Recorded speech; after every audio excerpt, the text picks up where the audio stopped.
ஐயா வணக்கம். உயர் நீதிமன்ற நீதிபதி அவர்களே வணக்கம். சட்டத்தின் முன்பு அனைவரும் சமம். நீங்கள் சொன்ன வார்த்தையை நாங்கள் ஏற்றுக்கிறோம். சரிங்களா? பாட்டிலுக்கு 10 ரூபா வாங்குறவரை ஏன் அரெஸ்ட் பண்ணாமல் இருக்கீங்கன்னு எனக்கு தெரியல. அவரை கிட்டத்தட்ட 500 நாள் 600 நாள் ஜெயிலில் வச்சுருந்தாங்க. அவர் வந்தோடனே எப்படி தான் நீங்கள் அமைச்சர் பதவி கொடுத்தாங்கன்னு அதையும் நீங்கள் கேட்கல. சரிங்களா?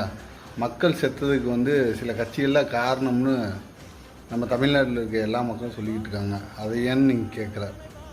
ஆனால் சட்டம் பொதுவானதுங்கிறீங்க. இந்த தீர்வுகளுக்கு, இந்த நடந்த கொடுமைகளுக்கு ஒரு நியாயமாக நீங்கள் தான் கேட்டு சொல்லணும். ஓகேங்களா? சட்டம் பொதுவானதுங்கிறீங்க. நீதி அரசர்னு சொல்லி உங்களை தான் எல்லாம் நம்பியிருக்காங்க.